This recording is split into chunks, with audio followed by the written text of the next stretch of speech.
Well, a pointed question here. Let's open up the debate. Radha Kumar will take some time getting hooked up on the audio line. My question to you is, Tanveer Sadiq, let's be pointed tonight. Omar Abdullah said at the press conference, why don't you talk about the murders of Panchayat members in Bihar? With all respect, can there be a more flawed argument than that?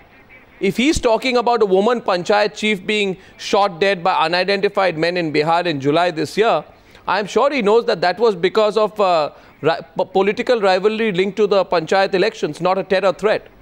Do you think the Chief Minister made another blunder there? And if he made that blunder, why did he make that blunder?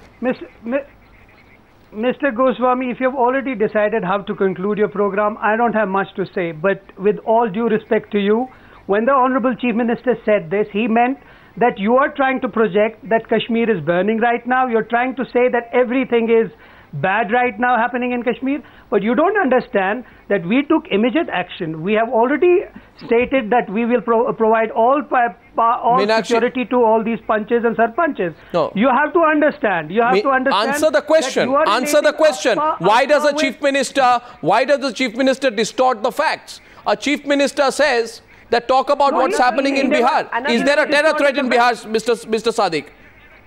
Is there a terror threat in Bihar? There is no, you don't understand. No, why is the Chief Minister distorting the facts? There is more crime. There is more crime in Naxalite. I am not talking about crime. I am talking about terror. He even mentioned, okay. He even mentioned Naxalites. Why aren't you talking about? I am talking about a specific instance. I'd like to say one Meenakshi Lekhi is coming into the debate. Murtaza, I'm coming back to you. Meenakshi, yes. Just one line that to my information throughout there have been posters, and there have been pointed posters saying that withdraw yourself from the Panchayat and else you will be killed. And these are posters in Urdu across Kashmir in various villages. Why no action has been taken? And I hold both center and the state responsible for this kind of situation. You're having a Congress party meetings in Delhi where you make one kind of statement. You have a chief minister who's sitting in the state making another kind of statements. Are they not aware of these posters if people sitting in Delhi are? And why is the Panchayati Raj system not being implemented in Jammu and Kashmir? Fundamental question here today. That is again, the powers of the Panchayat do not vest with Panchayat. I want to come in here. No, one second. Murtaza wanted to come back. I want to come in here. Murtaza wanted to come back, then I come to you for a second round here. Question tonight is, why is Omar Abdullah distorting the facts to try and downplay the terror threat in his own state? Why is this happening repeatedly? Murtaza wants to make a point to you, Sadiq. Yes, go ahead. Yes, Arnab. I want to ask those who want to compare Jammu and Kashmir with Bihar. I just want to ask, is it not a fact that many of the organizations of Panchis and Sarpanchis in Jammu and Kashmir represented to the Chief Minister as late as June this year with a request that there are vulnerable people from amongst themselves and they could be targeted, so they need to be protected. Now, Umar Abdullah's government, since he is heading the Home Department himself, he writes a few letters to the police chief and people from here and there, simply passing on those representations of these organizations to take care of these situations. Now, it was a serious matter. Posters were put across, but he did not take any concrete actions on the ground to create an atmosphere. Why is he not acting? The entire country is concerned now at the strange reactions of the Chief Minister of Jammu and Kashmir. He even refuses for a long time to acknowledge the role of Pakistan in pushing terrorists into Jammu and Kashmir. He blames the Chief Minister of Jammu and Kashmir, Mr. Sadiq, blames the Indian Army, but doesn't say a word about Pakistan. No, he never blamed the Indian Army. Please don't distort the facts. He never blamed the Indian Army.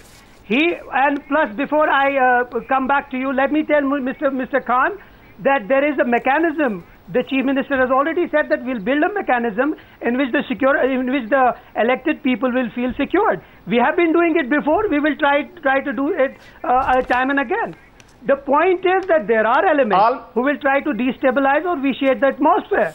Now, you are only helping them by doing what you're doing. I'm sorry, Sadiq. I'm sorry, Mr. Sadiq. There's a September 17, 2012 report that there's a 100% rise in cross-border infiltration. It's a Ministry of Home Affairs report. I mean, you can't run with the hare and hunt with the hound. You're in power in Delhi.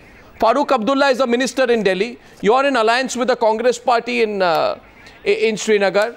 You blame the Congress party for not implementing Panchayati Raj. You blame the central government for infiltration.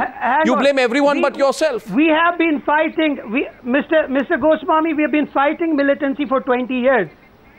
So it's not like we are not doing anything. We have come to a level where we can say that peace has returned to a large extent. But you don't understand, because you only go with the negative part. 1 second. Let's not get into the positive negative argument. I am only presenting facts to you today, Mr. Sadiq. One by one, I am presenting facts. No, but then I'm asking you why your chief minister makes the comparison to Bihar. First you say that the government doesn't react. But you have not been able to explain. The government doesn't react. When the government reacts, when the government reacts, you say it's not enough. I'm sorry, but the government has reacted after 2 days. Can I intervene? One second. Meenakshi Lekhi also wants to come in. Yes, Meenakshi, go ahead. I wanted to say, if you're comparing yourself with Bihar, then compare your Panchayati Raj institution with Bihar. Compare that 50% of women have been given the seats. Compare that the kind of power Panchayat and the Sarpanches exude. Look at the manner in which financial affairs are handled by Panchayat. So have a positive comparison instead of a negative comparison. Instead of comparing your law and order situation with Bihar, a terrorism infected state, with another one which is not so, I think comparison should be at law and order and law to the hilt.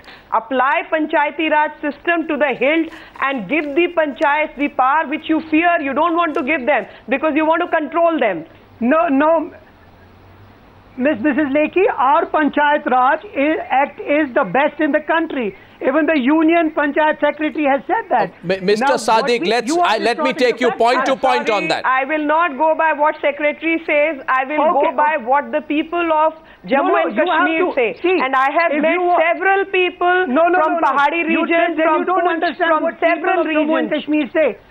See, our Panchayat Act is I understand more powerful perfectly than any act in. Tell me which particular section are you referring to? Tell me which financial powers you are referring to. Tell me the number of women who can be elected. If you are talking about the 73 and the 74 amendment, we have already incorporated all the positive parts of it in our That's incorrect. No, that's incorrect. That's completely incorrect. I'm sorry, Mr. Sadiq, that is completely incorrect. Because you have not incorporated. That is so completely incorrect. Because that is so completely factually incorrect, Mr. Sadiq. That's factually incorrect. My learned friend from National Conference, he is perhaps not acquainted with the facts. This is not at par with the requirements of 73rd and 74th Amendment. There are so many things to be amended. We have already attempted twice to introduce amendments in the Assembly. Our amendments were opposed by the National Conference tooth and nail.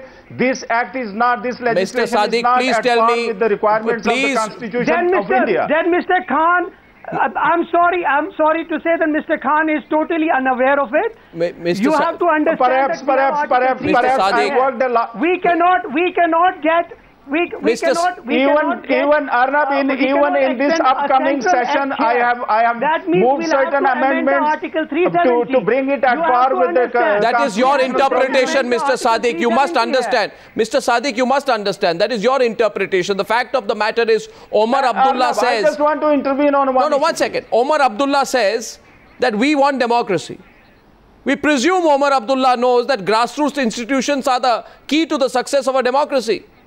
And the Congress party has today embarrassed Omar Abdullah with one of its leaders alleging that Omar Abdullah was willing to implement the 73rd Amendment but was dissuaded by his advisors. Who are these advisors? Who are these grassland? Who are these advisors who are telling Omar Abdullah not to? The definition of democracy cannot be different. Let me make it very clear. Cannot be different in two parts of this country, Mr. Sadiq. Let me. Arnab, I want to make a point. Arnab. Mr. Khan, 1 minute. I want to ask Mr. National Conference Goswami, let me leaders make a what very prevented clear- them a very from clear point to announcing you. the second tier of these Panchayati Raj elections. You know, these elections had to be completed within 2 weeks of the election of the panchayats. They waited for 2.5 years. And then now they have announced, now when they see that people in bulk are resigning from these panchayats, they have announced the elections for the block development councils. My question is, what prevented them during all these months? See, why didn't they announce these elections? Okay. Now when they want to hold those back, will you let me they want to answer, hold the Mr. people Khan? back who are resigning. That's why they have gone for it. Now, had they done it earlier, had they given financial powers to these bodies, perhaps things would have been different. As I said in the very beginning, these people, they have been exposed to threats, but at the same time, they have not been given powers. They don't have even a single penny at their disposal to plan for or to spend in their respective countries. One second.